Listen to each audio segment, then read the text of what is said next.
Welcome back to the World Hard Enduro Show. In this episode, we have our Christmas special. We cover topics related to any news and team changes related to hard enduro. If you are a new listener to the World Hard Enduro podcast, please consider hitting the subscribe button. And if you are a returning listener, also please consider subscribing to our channel. It really does mean a lot to us. Yes, I think as consumers of YouTube, it doesn't mean so much to hit the subscribe button. But now, as a creator, I feel the value that actually brings to what we are doing. It feels like we're doing something good here. Yeah, I'm usually very stingy with my subscribes and my likes, but now I get the value of it for the people who are creating the content. So, yeah, please, if you are enjoying our stuff, please don't be scared to hit it.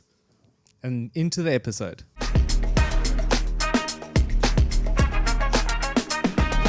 All right, so we're back in the studio for a pretty special one. It is a Christmas special from us. As you can see, we have the Christmas spirit.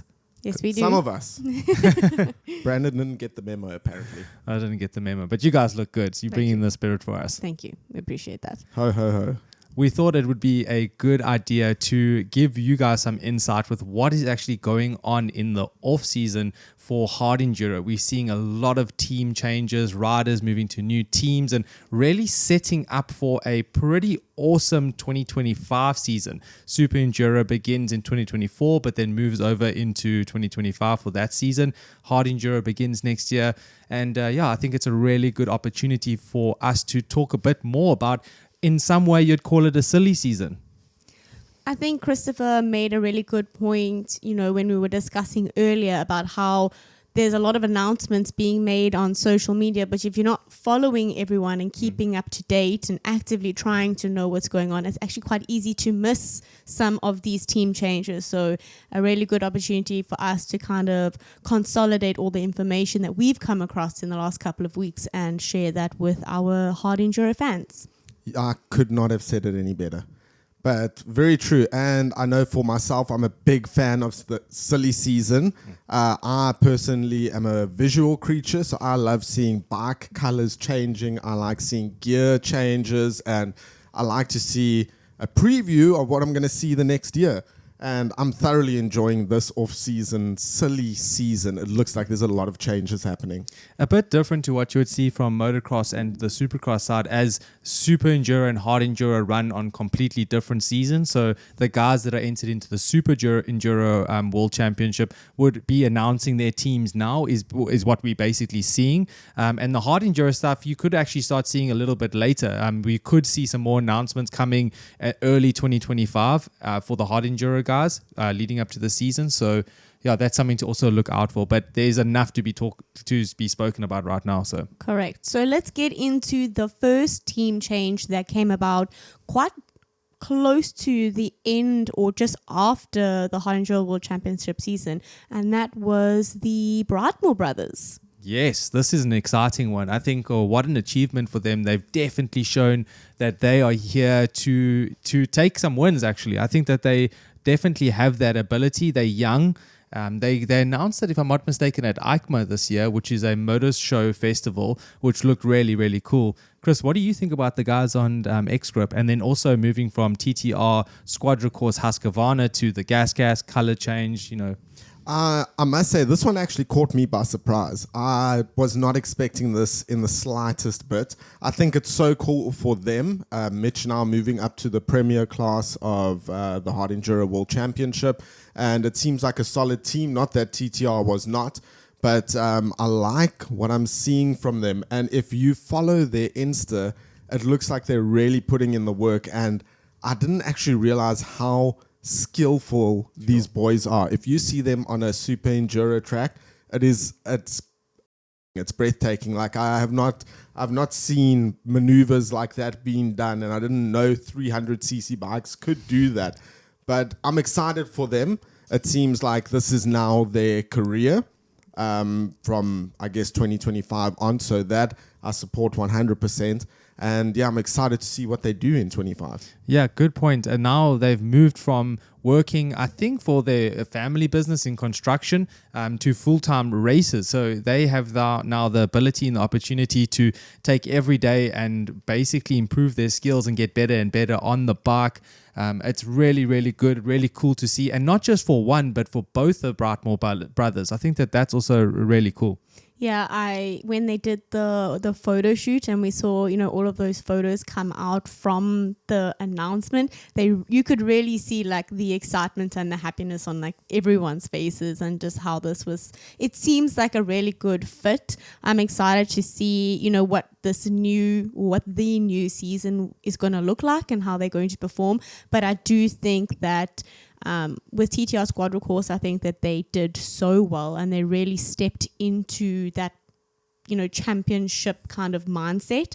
But I think that being on the X-Grip team is going to just take things to a whole new level. So I'm really excited for them. Yeah, and also important to note that both of them will be racing the Super Enduro World Championship as well as the Hard Enduro World Championship for 2025. So covering both seasons for the 2025 season.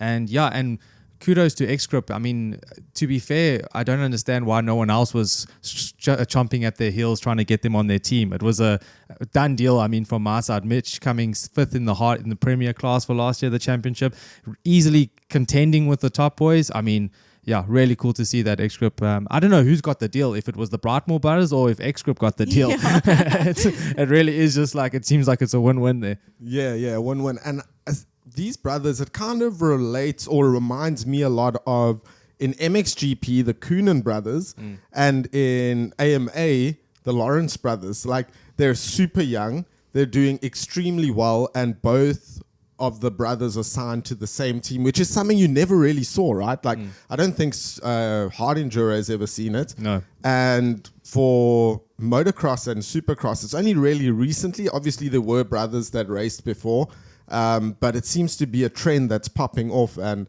I'm excited to see what they're able to do. I actually didn't know they were racing the Super Enduro Championship, so that'll be cool to see and makes sense now why they're putting so much effort and emphasis on training in Super Enduro. And yeah, I think it's not long until they're standing on the top of the box. Both of them, maybe 1 and 2. Yeah.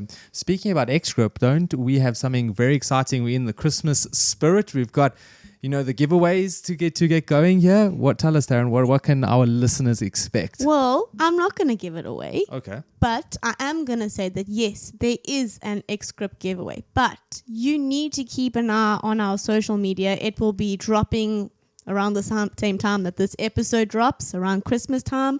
So keep an eye out on our social media, and it will be our last X-Grip giveaway for 2024. So just keep an eye out over there. Yeah, thanks to X-Grip for supporting our community here at the World Hard Enduro podcast. But let's move on to the next signing. So this one has happened quite a while ago. So it's definitely not new, but definitely worth speaking about. And that's Jonny Walker moving to Triumph. Big moves. I think that he is super stoked on this. You can see he's moving to a British manufacturer. He's got his team manager, which he seems to really gel with. The bike seems interesting. I mean, definitely more focused towards the motocross side of things and like the cross country side of things, but it seems like it's working for him with that 250F. So yeah, that's really, really cool. Obviously still sponsored by Red Bull. Red Bull and Leat, right? I think that he's still got those on board for the year, and he's looking really, really solid in the Super Enduro. So we can see him in Super Enduro and then racing some of the signature events of the Hard Enduro World Championship. If I'm not mistaken, he will be more in America in this next year coming, right?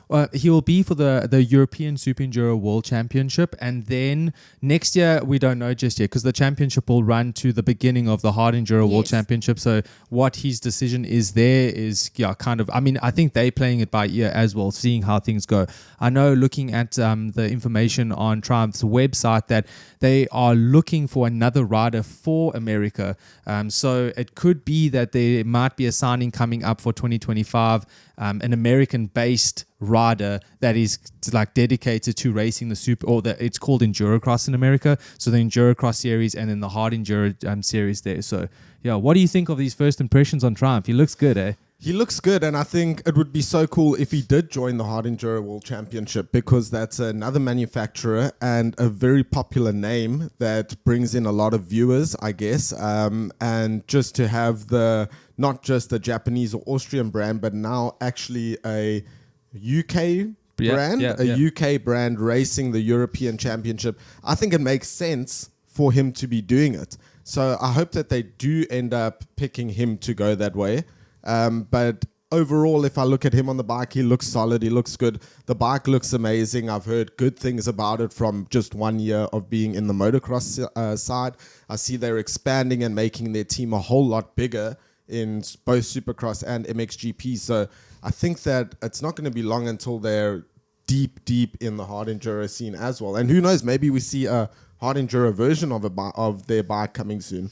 Interesting you said, sorry to interrupt you, Taryn, but interesting you were saying there, very rare to see manufacturers growing their team for 2025. All the news has just been teams shrinking, right? Budgets being cut, riders getting cut, all that. So really cool to see that they are investing and putting it into it. Taryn, what were you about to say? No, I just, there's been a lot of conversation on social media, actually probably leading up to another announcement that we're going to make a little bit later on. But in some social media posts, there's been a lot of conversation about having different manufacturers in hard enduro, in the future. And like, why not this brand or this brand? So I think, I see how it would be cool to have new brands in the sport. What do you think about the four-stroke only motorcycle? That's a very technical question for Taryn, but let's see what do you think about a four-stroke only for hard enduro?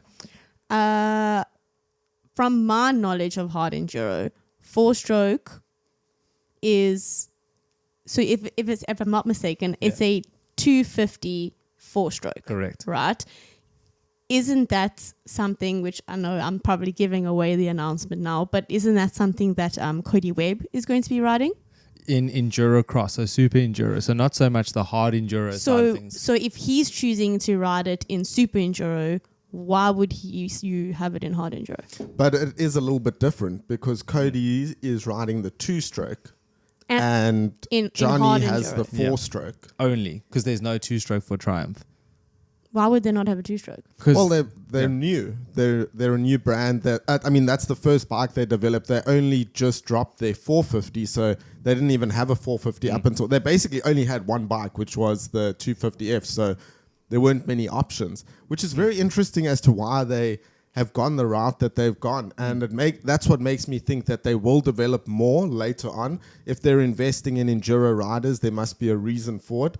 Whether they choose to just keep 250s but make it enduro oriented, or if they actually decide to maybe go into a 300 two-stroke, who knows? I highly doubt it'll be like that. But even because I know with Billy, he races super enduro on a 350, and you were saying a lot of the boys do that. Yes. So maybe they end up making a 350 bike. It's a very interesting position that, like, to try and figure out what they're actually trying to do here. Yeah, I think that what we probably won't see is a two-stroke coming from Triumph. It's, with homologations and the requirements on admissions and stuff these days, like the emphasis on trying to meet those minimum requirements for a bike, it really needs to make sense on the sales side, on the number side, in order for them to, get that return on investment on the R&D involved in getting this bike. And the four strokes are getting so strong now. I mean, the things that the reason why people didn't ride it for hard enduro, those reasons are becoming smaller and smaller and smaller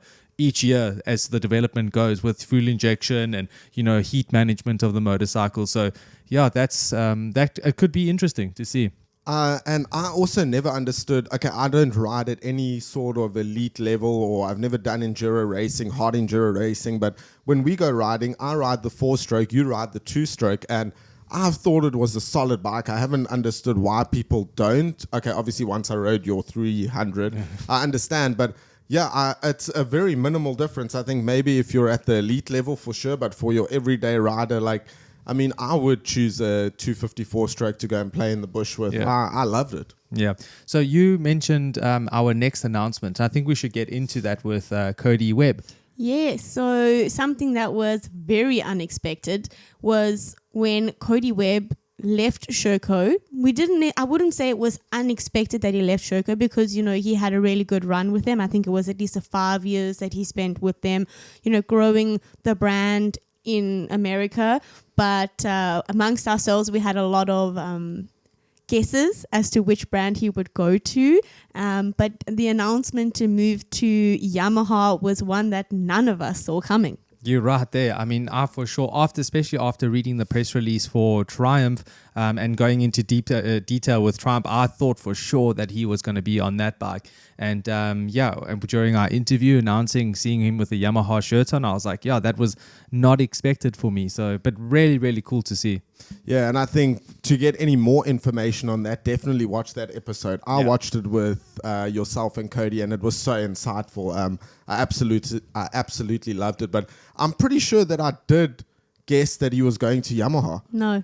Not? No. I don't know. I can't. I don't remember any Yamahas being mentioned. I think I was definitely on board with Brandon. I thought, okay, Triumph, and then another one I thought was Beta.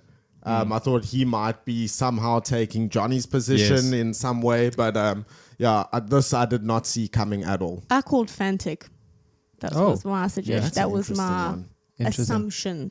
But obviously none of us were right. Yeah, Fantic actually, it's quite interesting that especially during this announcement, they don't even export to US. Oh, really? Yeah, so like in the when I was speaking with Cody, he was saying that there's only one 300 two-stroke Fantic inside the whole of the States because they don't import it to or export to the States. So isn't it actually banned there? Yeah, exactly. Yeah, it's banned, right? It's banned. I don't know the details. Okay. Maybe if you guys know, get in the comments and give us some knowledge because we don't know everything, but yeah, that would be really cool to find out. And as Chris says, we're going to plug the Cody Webb interview into the description, or it may be popping up somewhere here, so you can have a look at that.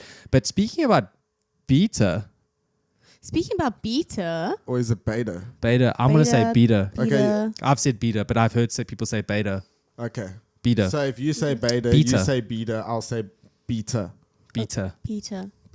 Like, okay. Anyway, yes. Alfredo Gomez. Big. Wow. That is awesome, man. I'm so stoked for him going from Riju to Beta for the 2025 season. So he'll be competing in hard enduro. I'm not too sure what his deal is with super enduro. I think he is riding super enduro. I think that's the bike that I saw on Instagram and on social media was for super enduro specifically. And then I assume that obviously will then continue into the hard enduro season next year. Yeah, definitely one of the, I wouldn't say OGs of the hard enduro world. He's been around for quite a while. I mean, him and Graham have been battling for years now, and really cool to see him on a factory team once more. I mean, yeah, that's really cool to see that Beta would pick him up and basically supply him with what he needs in order to do a good season. And I'm really hopeful that he has a good season. And I'm hoping that this new change up and a new team and a new bike, it kind of gives him a new lease on life in a way. I'm hope to see him come back swinging next season. Yeah, and I think also what a good ambassador for the brand, right? Like he's now getting up there in age. I don't want to be rude, but that's just the reality of it. And what a better person to be representing your brand. And I must just be honest, those beta bikes or beta bikes, they look fly as F. Like I've seen a couple of them done up. I've never ridden one, so I don't know performance-wise how they work.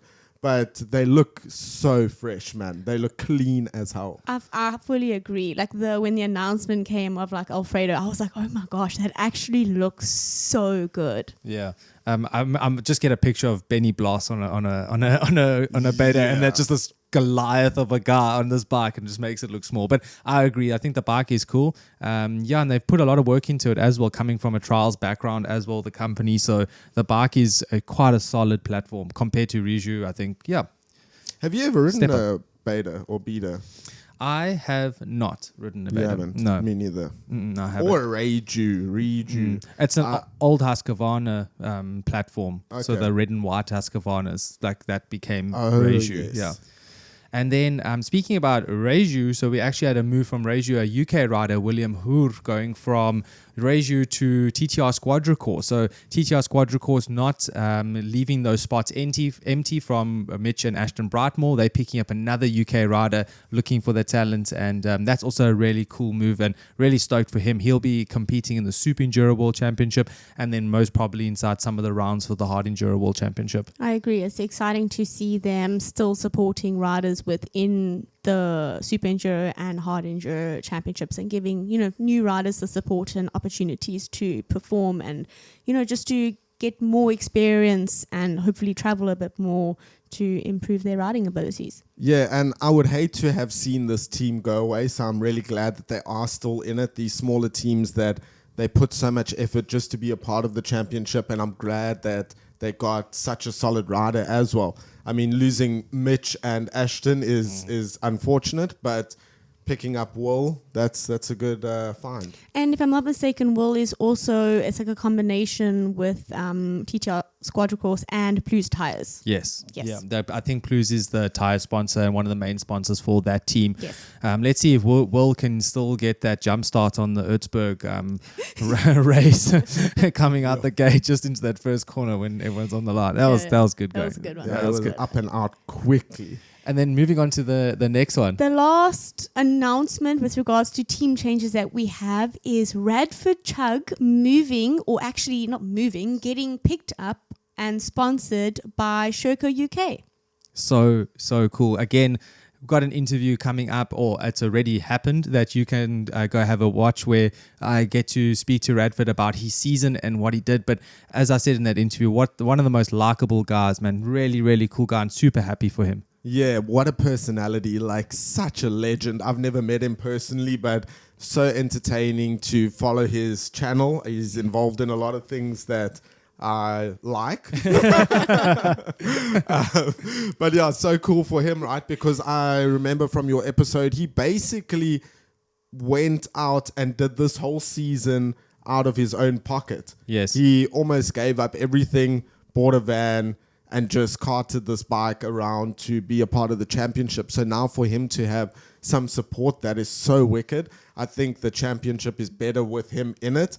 And yeah, hats off to Sherco UK for getting him on board, supporting him and making sure he's on the line in 25. I think just unbelievable natural talent coming from that guy. It hasn't raced a proper season of off-road racing before, and then jumping straight into the world championship and finishing 12th in the championship. Like, there's so many good points about this guy that it's quite difficult. I mean, it's clear that this was the path for him, that someone was going to pick him up and that he stuck his neck out there for a return and that he got it. So that's really, really cool, and we're pretty stoked to see him, and hopefully we see him at the races next year. That'll be cool. I think that one day in a couple of years, when his story is told in a little bit more detail and it's documented a little better, I think that it's going to be so interesting for our fans and for his fans as well to see where he came from and how he got to where he is now, because it's not the normal path, right? No, definitely not at all. Definitely not.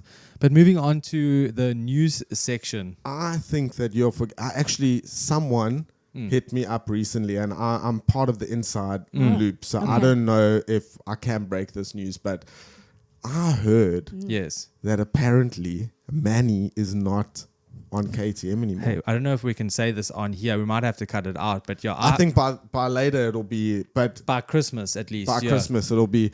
But someone told me, a little birdie told me, he is actually moving to Suzuki. Yeah, I heard this as well. Apparently they're putting more development into the bike. They're still keeping the kickstart though. Yeah, no, sorry, not that much development. Yeah, not much development.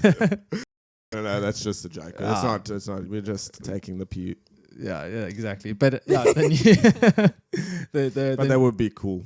No, I think No, it it would wouldn't be be cool. Imagine If everyone they still on made Suzuki's. 2 strokes. Yeah, I mean, I don't even think I would ride the 2-stroke if it's such an old school bike. But imagine we need everyone, more brands though in the hard enduro. or we just need one brand. Everyone just on a Suzuki. So even the playing fields, everyone's on a 19-inch back wheel, and we just motocross tires. That'll be cool. Can you imagine if everyone was on one bike, one brand? Like, it would definitely level the playing field. Then it's like, okay, how good are you? not how good is your setup, how good is your team, how much support do you have to put all these advanced things onto your bike to assist. Like if everyone was on the same bike, it would be very interesting to see who would actually come out tops. Yeah, it would. You're not wrong there. I think maybe more on the line of maybe not the bike, but what about the tires? Like imagine if you had one like what you have for MotoGP, MotoGP where everyone's running like Michelin or one set, and you can either choose hard, soft, or medium, and so everyone had that traction, because I think traction in the hard enduro is probably one of the biggest like topics, is like how to get the power to the ground. But moving on to the news, so very sad news that we've heard, and it's not cool for the sport, and I think that we just need to do better inside this, to be fair. But Michael Walkner, an Austrian rider, he's been riding for one of the top hard enduro riders for a very long time now, has now retired from hard enduro just because there's not enough in it for him anymore. So Red Bull athlete, I mean, he definitely has what it takes to be the top on the podium and to be battling. But the fact that he cannot make it and doesn't see a return on what he's doing is pretty sad, and that's not good for the sport. It could potentially also be related to everything that's been happening in the news recently about the KTM group. I know that there's probably a high chance that he is not getting that much out of the sport just in general. And then I think with everything that's happening inside the industry at the moment, maybe there aren't that many manufacturers or teams that are willing to take him on, and if there are, it's probably that the deals are just not good enough to convince him to stay, I guess, which is sad. It's sad because he's such a good rider, and just to not see him continue in the sport, which I do believe is growing and it's not going to stop growing, but to see him not continue is I'm disappointed, but obviously I understand it from his perspective 100%. Yeah, I was caught by surprise with that. I mean, the guy's not old by any means. And as you say, he is an excellent rider. Like, I remember watching him this year on the bike and seeing him maneuver the bike. And he's not a big fellow. He's a little guy, but he works that bike like all the big boys do. And it's a pity, man. Like, it's sad. I hope he still stays in the sport somehow, some way. And I think this is the first retired hard enduro rider or news that I've heard about. So I think this is one that I will remember for a long time. And I mean, who knows? Maybe in a couple of years, once things sort themselves out. I mean, we've got Graham doing it at the age of 50. Maybe he comes out, does a couple of events, and maybe Erzberg or Romaniacs. I think there's still a place for him in the sport, and I don't think it's the end. I hope it's not. Because what a talent to have in the series. If you want to hear more about what happened, I wouldn't say with Michael Walkner, but just from another perspective, we have an interview with Mario Roman as well that we'll put in the show notes, where Mario is pretty vocal about this Michael leaving hard enduro and just money in the sport, and really opens a light and eye to what is going on actually behind the scenes. So and Mario is obviously a top hard enduro rider himself, and when he says it as it is. So that was quite interesting from our side. Yes. So moving on. Before we move on to our next section, I just want to say that this is the Christmas special. So we would like to wish you and your friends and your family a very Merry Christmas. And if you don't celebrate Christmas, Happy Wednesday. Maybe a Happy New Year. And a Happy New Year. Speaking about New Year, moving into 2025, I can imagine that many riders are going to have some strong New Year's resolutions, right? And in order to support those New Year's resolutions, we have a very interesting and insightful interview coming out early January that you should definitely keep an eye out for. Brandon, can you tell us more about that? Yes, so Tom James from MotoFit, very, very knowledgeable guy, and he has an incredible amount of experience in racing motorbikes and just understanding the fitness and the training side behind riding motorcycles. Comes on and we speak about all things motor related and all things fitness related in the motorcycle industry. He's got a really good way of making something complicated sound easy to understand. So is that right? Yes, he simplifies it so Yeah, that, you know, us normal people who are not professional riders can understand. Yeah, and I'm excited to also have him on the podcast more often because I think that there's definitely room for more information like that inside of the sport. Correct. I agree 100%, especially with hard enduro. It's grueling. You're out in those mountains for hours on end. You've got to be fit. You've got to be ready. You've got to be prepared, or you will be regretful. Yeah, and it's just about being balanced. All the regrets. All the regrets. All the regrets. That's a new You're one. going to put a picture in of that. Right? You should get a tattoo of that. No, fun.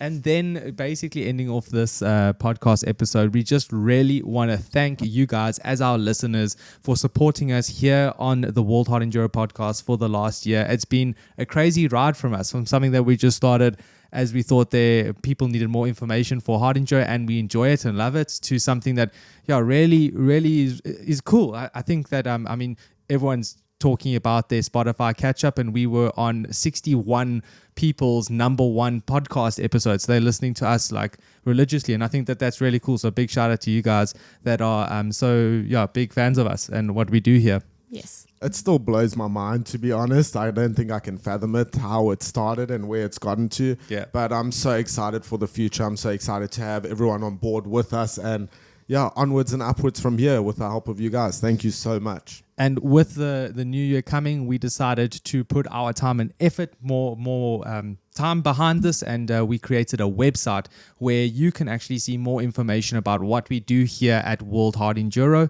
And what else, Tara? It's very easy to go to the website. It's literally www.worldhardenduro.com. Not too complicated, so you can just head straight over there.